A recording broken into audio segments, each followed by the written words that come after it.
सभी आत्मज्ञानी पुरुष जो आप कितनों से मिली हैं? मैंने कईयों के बारे में सुना है, जैसे जैसे कृष्ण या मोहम्मद या राम या ईसा मसीह, बुद्ध, सभी आत्मज्ञानी महापुरुष जो इस धरती पर हुए हैं, उनके जन्म या मृत्यु का कुछ जिक्र है। और जब शिव की बात आती है, जैसा कि आप कहते हैं और मैंने पढ़ा भी है कि वो स्वयंभू थे, और मैं अक्सर आपसे सवाल पूछती हूँ कि क्या वो हवा में गायब हो गए, और शायद ऐसा ही कुछ हुआ। यहाँ तक कि जिन महिलाओं से उनका विवाह हुआ, उनके साथ उनके बच्चे भी पैदा नहीं हुए, और वो कम से कम आप उन्हें जनसंख्या के लिए दोषी नहीं ठहरा सकते। सदगुरु, मैं एक बहुत महत्वपूर्ण बात पर आने वाली हूँ। ऐसी एक थियरी है कि मुझे लगा कि जनसंख्या भी बहुत महत्वपूर्ण है। नहीं, ऐसी एक थियरी है कि शिव एलियन है। मेरे पसंदीदा निर्देशक क्रिस्टोफर नोलन ने यह फिल्म बनाई, इंटरस्टेलर, जो मेरी पसंदीदा फिल्मों में से एक है, जिसमें वो लगातार कुछ जीवों को वो कहकर संबोधित कर रहे हैं। वो संपर्क कर रहे हैं, वो हमसे बातें कर रहे हैं, वो ऐसा कर रहे हैं, पर उन्होंने यह कभी स्पष्ट नहीं किया कि वो कौन थे, जैसे कि वो एलियन थे या वो ईश्वर थे, वो कौन थे। और सदगुरु, जैसे मुझे लगता है कि मैंने इसे महसूस किया है। जैसे जब मुझे कोई क्रिएटिव आइडिया आता है तो मुझे अपने दिमाग में कोई ऐसी चीज़ नहीं मिलती जो उसका स्रोत हो। यह बिल्कुल ऐसा है मानो मेरे सिर में एक चिट्ठी आ गिरी हो। ऐसा लगता है कि यह किसी बाहरी दुनिया से है। ये कन्फेशन नहीं है। मैं जानती हूँ कि ये कन्फेशन है, पर लेकिन सदगुरु, क्या ऐसा है कि हम बाहरी दुनिया के जीवों द्वारा चलाए जा रहे हैं? क्या ऐसा है? तो वो लोग जिन्हें इंसानी बुद्धि पर भरोसा नहीं है, वो ऊपर देखते हैं कि बुद्धि कहीं और से आएगी। हमें यह समझना होगा कि देखिए, इस देश में कुछ ऐसी चीजें हैं जो बहुत महत्वपूर्ण हैं, जिन्हें दुर्भाग्य से वर्तमान पीढ़ी पूरी तरह से भूल गई है या बहुत कम लोगों को याद है। और बाकी की दुनिया में कुछ जगहों में उन्होंने पहचाना, बाकी जगहों में ये नहीं है। बात बस इतनी है कि यहाँ हमने ऐसी चीजों को इस तरह से समझा। उदाहरण के लिए योग में हम आपकी रीढ़ को ब्रह्मांड की धुरी कहते हैं। हम इसे मेरुदंड कहते हैं, यानी ये ब्रह्मांड की धुरी है। ब्रह्मांड क्या है, कृपया इसे समझिए।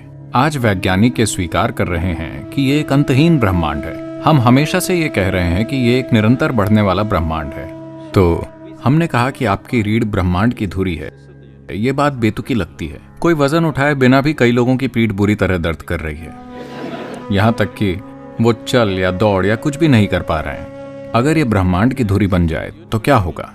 हम ऐसा इसीलिए कह रहे हैं क्योंकि देखिए, आपको पता है कि एक ब्रह्मांड है, या आप सोचते हैं कि एक ब्रह्मांड है सिर्फ अपने अनुभव के आधार पर, है कि नहीं? अगर आपने अनुभव नहीं किया होता, अगर आप इसे नहीं देख पाते, अगर आप इसे इस तरह नहीं देख पाते और अनुभव नहीं कर पाते, तो आपको पता नहीं होता कि एक ब्रह्मांड है। केवल आपके अनुभव की वजह से ब्रह्मांड मौजूद है, और वो केंद्र जहां आपका अनुभव संचारित हो रहा है वो आपकी रीढ़ है। अगर हम आपकी रीढ़ में कुछ तार काट दें, आपको शरीर का भी कोई अनुभव नहीं होगा, ब्रह्मांड की तो बात ही छोड़िए। तो चूंकि ब्रह्मांड को अनुभव करने की आपकी क्षमता आपकी रीढ़ में आधारित और केंद्रित है, इसीलिए हम आपकी रीढ़ को ब्रह्मांड की धुरी कह रहे हैं। मान लीजिए कि ये हॉल, देखिए अभी हम इस हॉल की सीमाएं जानते हैं। अब हम ये विवाद कर सकते हैं कि ये इस हॉल का केंद्र है या वो इस हॉल का केंद्र है। मान लीजिए कि इस हॉल की कोई सीमाएं नहीं हैं, तो आप कैसे तय करेंगे कि हॉल का केंद्र कहाँ है?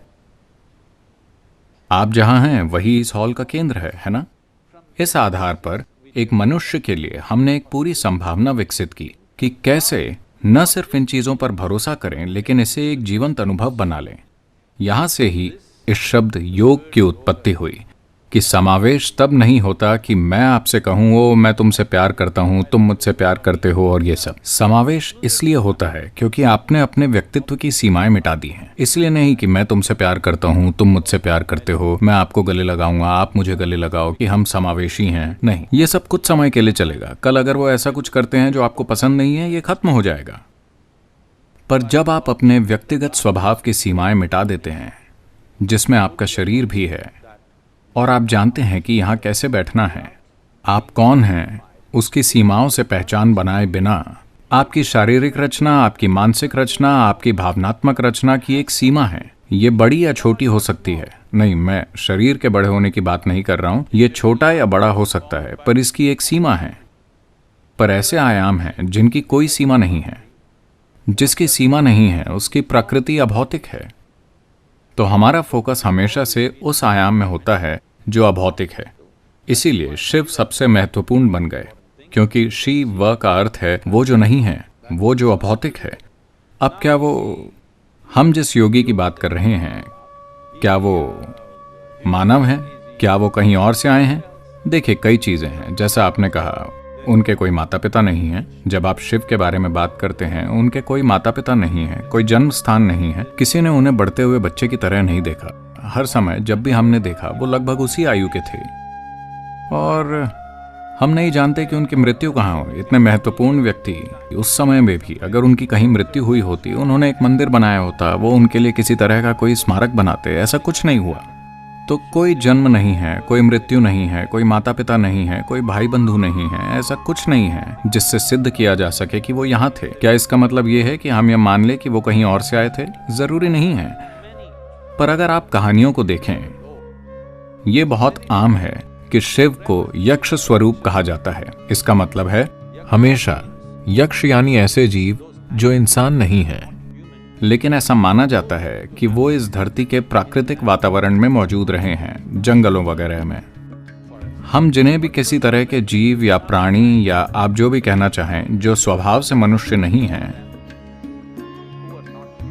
तो गाथाओं में कई बार आप देखेंगे कि कई सारे गीतों में और दूसरी चीजों में शिव को यक्ष स्वरूपा कहा जाता है।